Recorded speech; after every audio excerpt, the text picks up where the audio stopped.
Oiê, tudo bem? Meu nome é Laís Kauner, eu sou adestradora e comportamentalista canina e ajudo donos de cães a construírem, a criarem uma rotina equilibrada com seus cães.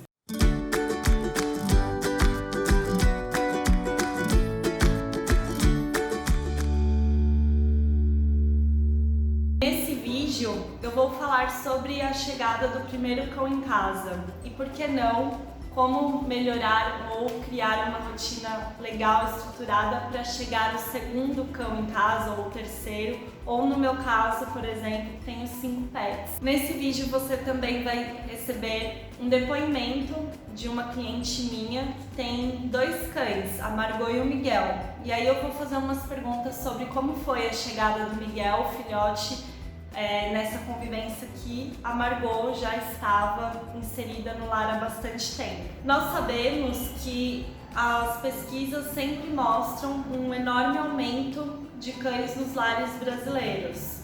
Isso vem acontecendo de, em média, 20 anos para cá, e as pessoas estão escolhendo cães para viverem junto com elas. Por que isso está acontecendo? Nós sabemos que os cães são seres que se adaptam muito ao nosso estilo de vida e nós também nos adaptamos muito aos cães. Isso gera vários motivos para que esses animais sejam tão presentes na nossa vida. Casais jovens, recém-casados, muitas vezes decidem primeiro ter um cão para ter uma experiência de como cuidar, do que já ter um filho de cara. Isso é uma coisa que, tanto no meu trabalho, eu venho acompanhando e observando, que a maioria do meu público, dos meus clientes, são casais recém-casados, recém-morando juntos e decidem ter cães. Uma outra coisa curiosa é que jovens que vão morar sozinhos também têm cães. Eles escolhem adotar ou comprar um cachorro para viverem junto com eles. Isso aconteceu comigo quando eu fui fazer faculdade, e aí foi quando eu peguei a Lua, minha Border Collie. Muita gente também escolhe ter cachorro para presentear o filho pequeno. Isso também é muito comum. Apesar de a gente perceber que alguns pais e mães decidem dar um cachorro para uma criança e ter a experiência de responsabilidade, a gente sabe que isso pode ser muito divertido e agradável para crianças socializar e interagir, mas dificilmente vemos crianças que têm essa responsabilidade mesmo com o cachorro. E aí os pais, que deram pro filho pequeno o cachorro, acabam tendo toda a preocupação das necessidades que esse cachorrinho pede e acabam amando e não se vendo mais sem cães. Uma coisa muito presente hoje em dia, principalmente agora após a pandemia, casais idosos também, ou pessoas idosas, escolhem ter animais de estimação também, porque isso ajuda muito ao idoso, a essas pessoas terem uma responsabilidade, um cuidado e uma companhia que faz muito bem a elas. E inclusive melhora muito a qualidade de vida dessas pessoas mais idosas. Falando em saúde, em qualidade de vida, sabia que os cães são até receita de médicos? Exatamente, uma pessoa que possui algumas complicações na saúde dela pode sim ter como um tratamento um cachorro. Isso é uma coisa que a gente vem acompanhando com a evolução dos cães na terapia, uma categoria chamada sinoterapia, que vem auxiliando várias pessoas a terem uma qualidade de vida muito melhor. Pessoas alérgicas vêm se curando também por conta da alegria que os cães trazem, Então elas melhoram a imunidade delas por conta desses cães. E eles têm assim um fator importante de aumentar a resistência em relação à alergia que essa pessoa tem. Mas não é só de alergia que uma pessoa que passa por alguma situação na área da saúde pode melhorar com um cachorro. Inclusive muitos muitas pesquisas mostram que doenças como a depressão têm sido muito benéficas no tratamento com cães. Então, a depressão, que é muitas vezes uma decadência dos hormônios, uma diminuição dessa produção de hormônios que leva a pessoa a ter uma sensação ruim durante a depressão, os cães eles vêm tratando porque estimulam esses hormônios nas pessoas. Então, por exemplo, a serotonina, ocitocina e até endorfina, os cães são capazes de tratar pessoas com essas carências, né? E eles vão aumentando a qualidade de vida de pessoas assim. Então, na terapia, inclusive, quando os cães são cães de assistência, né? Terapias assistidas por cães, eles frequentam até mesmo hospitais de câncer. E isso é um trabalho muito incrível que os cães fazem e tem essa capacidade de melhorar a vida dos pacientes com câncer. É muito bacana. Então, os cães de terapia assistida são uma mais nova categoria dentro do adestramento.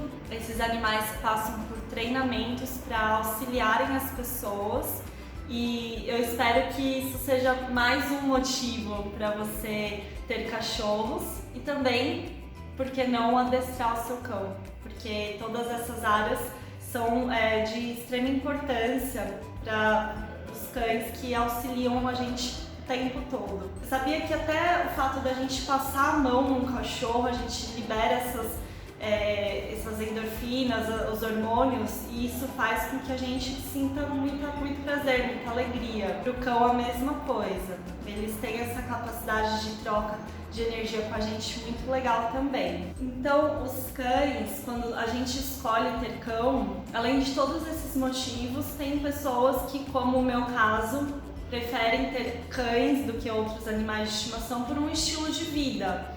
Então, o hobby, por exemplo, que eu gosto, eu posso escolher um cachorro que me acompanhe para fazer isso. Ou se meu hobby é brincar com o meu cachorro, isso vai facilitar com que eu crie um estilo de vida. Então a gente vê vários cães que fazem stand-up com seus donos, cães que andam de skate, cães que gostam de correr, cães que fazem tração em bike, coisas ligadas ao esporte, mas também cães que têm uma facilidade enorme de estar ao seu lado como uma companhia. E entre outros motivos que os cães amam, nadar, todos esses casos que a gente pode ligar a um estilo de vida. Uma coisa que eu acho legal também é que, em relação aos motivos que as pessoas escolhem ter cães, pode estar ligado também à moda.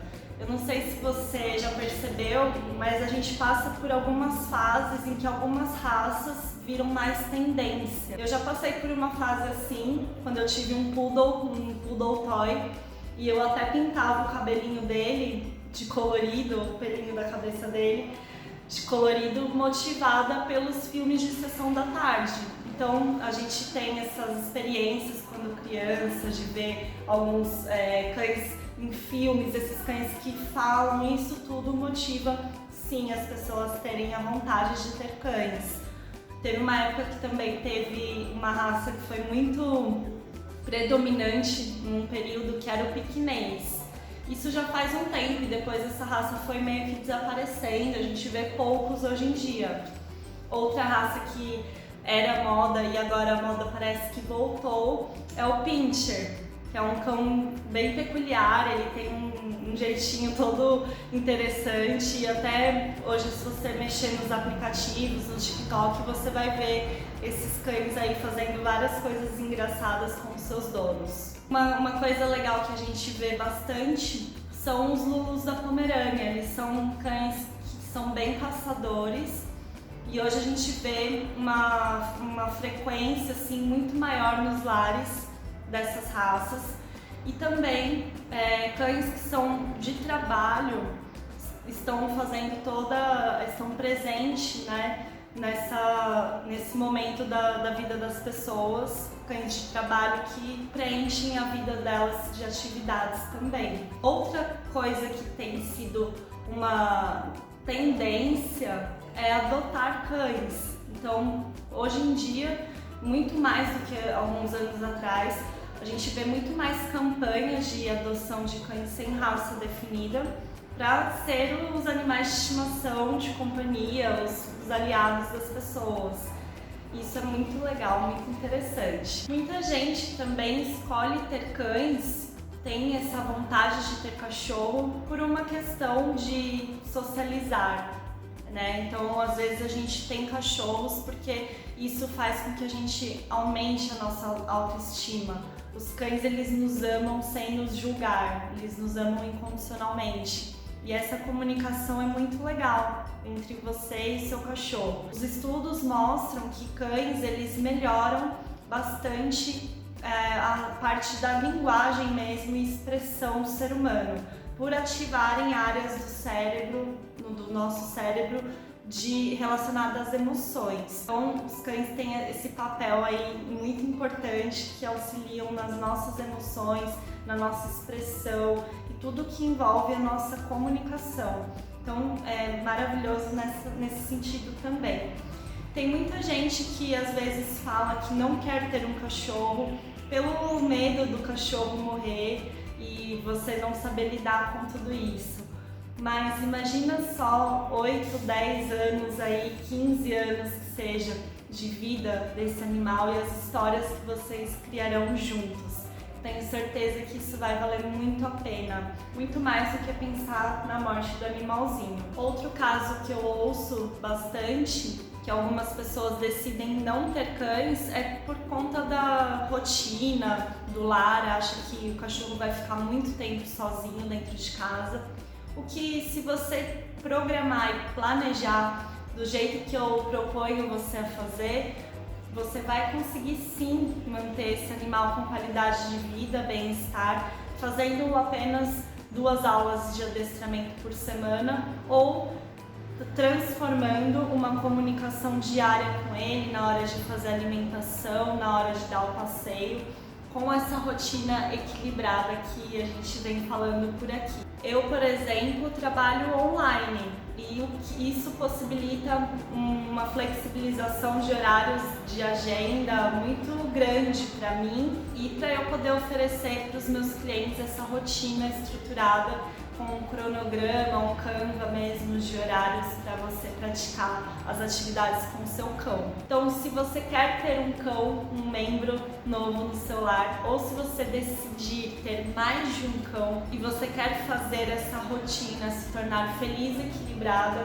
com esse serviço online eu vou ensinar você a ensinar o seu cachorro e a se comunicar muito bem com ele e a entender o que ele está te dizendo. Bom, e para encerrar esse vídeo, eu não poderia deixar de falar sobre a responsabilidade que nós temos para fazer essa escolha de ter o primeiro cão ou trazer mais um cão para nossa casa.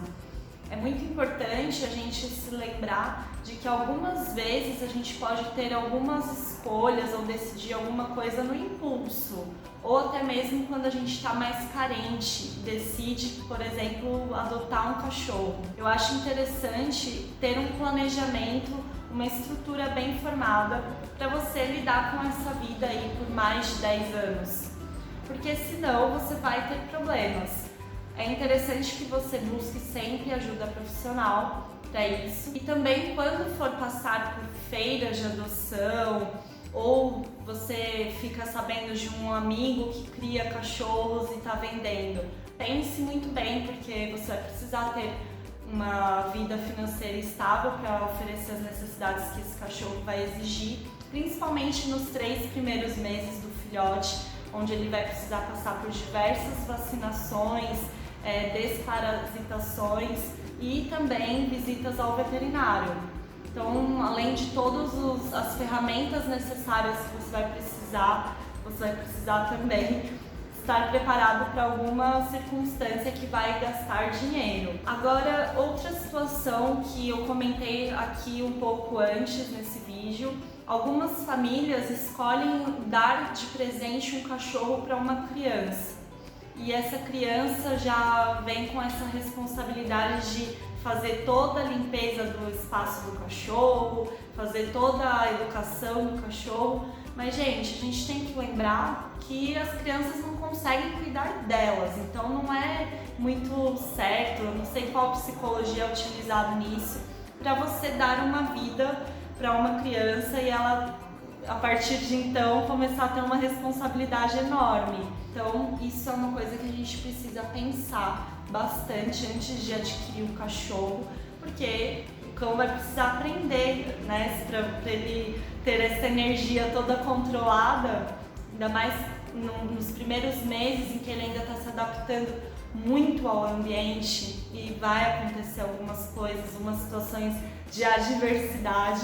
Então não fica na mão de uma criança, né? Então é legal a gente ensinar nossas crianças, né, a ensinarem os nossos cães, por exemplo. Isso sim, é muito possível, mas as responsabilidades da família, dar pro filho pequeno, já não é uma coisa tão viável. Então é importante pensar muito bem nisso antes. Se você também já percebeu situações como protetores, pessoas que fazem resgate de cães e também não tem assim uma estrutura ideal, adequada para ter mais um cão em casa, mais uma proteção. Existem outras formas que a gente pode instrumentar as pessoas que estão vendo maus tratos, ou a gente vê quando vê um cachorro abandonado na rua. Existem outras formas de simplesmente trazer o cão para casa e por algum motivo que você não conseguir manter esse animal, você precisar se desfazer. Então, as prefeituras, elas oferecem nas zoonoses esse serviço de resgate. Então, antes de você levar o cão para sua casa, mesmo que seja lar temporário, sempre procure a prefeitura para ver qual seriam os procedimentos a serem feitos com esse animal que está na rua, abandonado ou passando por maus tratos. Porque assim que você pega o cão e leva para sua casa, a responsabilidade é toda sua. Então o cachorro ele já passa a ser seu sim, mesmo que temporariamente. Todo o processo de veterinário, medicamento e as necessidades que o cão está ali exigindo passam a ser responsabilidade sua. Então, antes de se tornar protetor, saiba disso e se você conhecer alguém, informe essa pessoa que ela tem alguns recursos sim, feitos pela prefeitura, que são órgãos que são responsáveis exatamente por isso. Uma das minhas clientes que eu trabalhei com 2 cães é a Rafa e ela tem 2 chow-chows. Eu queria perguntar para você como que foi a escolha do seu segundo cão, o Miguel, e também perguntar como que foi a preparação do ambiente para ele. Bom, a Margot já tinha mais ou menos 4 anos, né? Daí no domingo, lindo dia de domingo, passeando na Paulista, a gente viu 2 filhotinhos de chow-chow, que um rapaz estava doando / vendendo. Daí eu pensei muito na minha irmã, que era uma pessoa que mora em outra cidade, sozinha, né? Que seria ideal ela ter um cachorro, fazer companhia. Decidimos pegar para ela, que era a Betina, irmã do Miguel. Mas na hora que a gente olhou o Miguel do lado, a gente, vamos levar junto também, que vai ser algo muito bom pra gente, né? Ter um filhote e ter uma experiência diferente com a Margot. Pegamos os 2 no colo, fomos pra casa, morrendo de medo de entrar, que até então a Margot era um chow-chow, apesar de não ser bravo, cheia de manias, né, e temperamentos, e não deu certo. Óbvio que não deu certo, a nossa preparação também não deu certo, que a gente entrou com os 2 no colo, sem preparar ela, sem dar uma questão de ambiente para ela e a primeira impressão foi péssima. Margot muito com medo, muito curiosa e também muito ansiosa. Rosnou, latiu, mostrou os dentes e a gente ficou muito preocupado.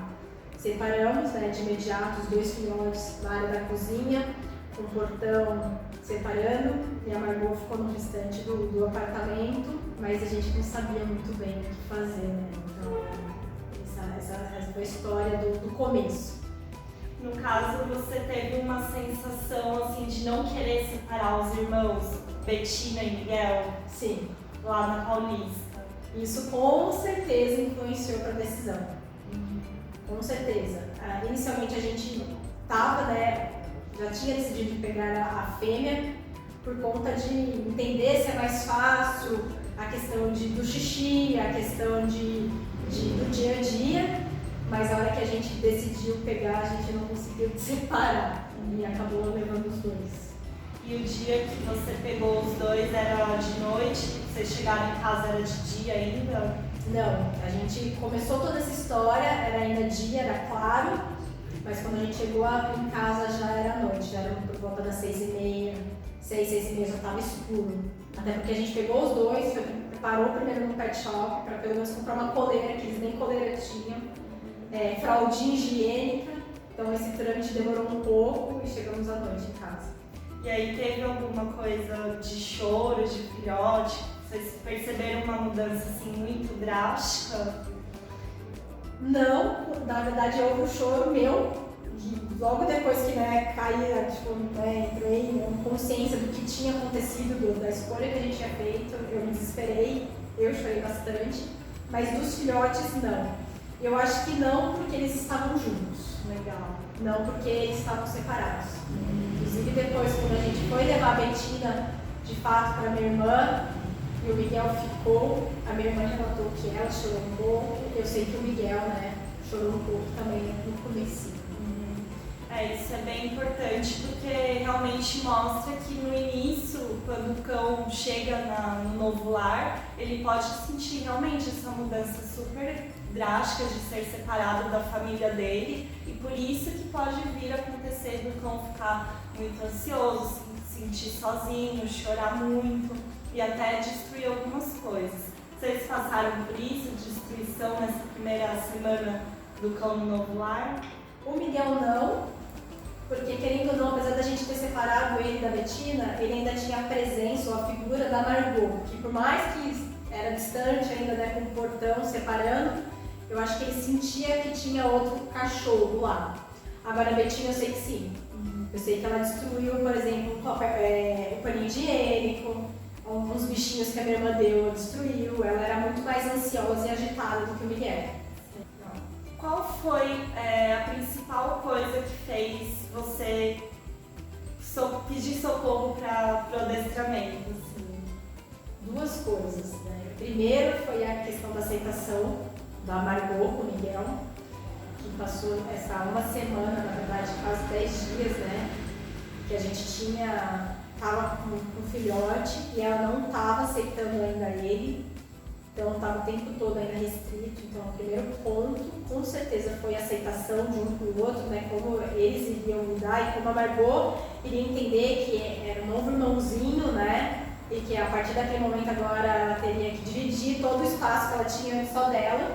E a segunda questão era do xixi. A gente tinha muito medo do xixi, a gente morava num apartamento, então, na verdade, do xixi do passeio. A gente morava num apartamento e tinha receio dele sair fazendo xixi em tudo que era lugar, apesar que desde o primeiro dia ele sempre fez necessidades no papel higiênico, E o passeio, porque a gente sofria isso bastante com a Margot, dela puxar, de não saber se comportar. Então, para ele iniciar, desde de bebezinhos, ele andar corretamente e trabalhar esse lado que ela já tinha de vício muito feio, Então, esses foram os 2 pontos que a gente precisamos de uma vez. No início, já foi sugerido uma terapia para Margot e para o Miguel de Constelacão, que é a constelação familiar sistêmica direcionada para os pets, para esse caso que também funciona muito sobre inserir um novo animal de estimação num lar que já existe um cachorro. E queria saber se você achou que isso teve um resultado legal também. Sim, eu acho que na verdade isso foi o pontapé inicial para dar certo. Eu lembro que a gente teve uma primeira aula de adestramento, e nessa primeira aula de adestramento foi a primeira vez que a gente conseguiu colocar os dois em contatos, né, assim, frente a frente, sem o portão, que já deu certo, que a Margot aceitou ele, né, a gente tinha um receio gigante de ela comer ele, e já na primeira aula de adestramento isso já foi vencido, e na segunda aula de adestramento a gente já fez em conjunto com esse processo de constelação, e foi essencial, principalmente eu acho, para melhorar toda a parte de vícios, manias, energia, não sei dizer, mas da Margot e da Thalita, né? Elas tinham uma conexão bem junta, com várias questões e valores envolvidos e que, de alguma forma, eu acredito que foi perfeito, que, mudou. A partir daquele momento mudou. Mudou as emoções da Margot também. Mudou. Ela antes tinha um papel, eu via ela com um papel, né, dentro da nossa estrutura familiar, da nossa estrutura como família, e ela passou a ter o papel que ela realmente é, que é o papel do câmara. Então foi uma desconstrução enorme e que favoreceu todo o processo depois conjunto de adestramento dos dois. Legal. Você gosta de ter dois cães juntos? Gosto muito, até porque eles têm personalidades diferentes e eu acredito que a vinda do Miguel e daí essa interação dos dois foi tipo, um marco assim para ter toda uma mudança de direcionamento, né, dos próximos passos que a gente queria, de vontade, de anseios e desejos, que foi essencial e é muito legal ver eles brincando juntos, eles procurando coisas juntas, bagunçando juntos, é muito gostoso. Agora que você tem dois cães, o que você diria para uma pessoa que pensa em ter mais um cão em casa? Primeiro, antes de responder, eu falo assim, provavelmente essa pessoa deve pensar, né, que não vai dar conta, deve ter medo, insegurança e medo de, é mais um gasto, porque realmente é uma insegurança de não vou dar conta, minha vida vai virar um caos. E eu tenho duas coisas para falar. Geralmente o caos, ele nem sempre é ruim, né? O meu caos hoje é muito melhor do que o meu caos com o cachorro, né? Então é um caos cheio de alegria, cheio de felicidade, cheio de energia. E, cara, eu acho que o segundo cachorro, ele traz uma dinâmica diferente para casa, né? E é uma segunda dinâmica diferente muito melhor. Muito melhor. É realmente assim, o membro mais novo, o filhote, as atenções, né? Tipo, o que você vai dar bronca porque fez coisa errada. E o outro cachorro vai estar junto, tipo, reforçando, entendeu? É mesmo. O outro cachorro vai estar junto também ensinando ele. Eu acho que assim, o segundo filhote traz algo muito diferente. Muito diferente. Porque você já conhece um pouco do que é o primeiro, né? Cachorro, mas o segundo, você está um pouco preparada, mas não está 100%. E não vai estar, mas vale muito a pena. Bem, e né? tá tudo bem, não tá? Não precisa se culpar, nada disso. Não. E também quando você tem um segundo cachorro, não espere que ele seja igual ao primeiro. Que pode ser que seja igual, ou muito parecido, né? Mas se não for, também tudo bem e tá excelente. No meu caso é assim, eles são opostos total e traz um equilíbrio muito harmônico para dentro de casa. Um gosta de comer mais de manhã, o outro gosta de comer mais à noite, um gosta de acordar mais tarde, um gosta de dormir mais cedo, um gosta de dormir na manta, o outro gosta de dormir no chão gelado na chuva. E tudo bem, entendeu? Tudo bem. Respeitar o indivíduo, né? Sim. Como ele é. Cada um tem um temperamento, uma personalidade. É legal isso. E é uma experiência que faz a gente, como dono, né, de cachorro, ter um feeling para observar cada vez mais essas coisas que é como eles se comunicam e que é maravilhoso. Muito obrigada por estar aqui, por ajudar a gente nesse projeto, essa pesquisa. Para mim está sendo muito bacana. Muito obrigada por você dar o seu depoimento. Eu que agradeço e, sem dúvida, essa jornada toda foi muito por conta do trabalho de vocês duas, que, mudou nossas vidas. E eu lembro, quando a gente fez a constelação, que vocês comentaram que o Miguel era a felicidade, né? Ele realmente é. Ele, assim, a partir do momento, a gente já era feliz, mas a gente é muito mais feliz agora com ele.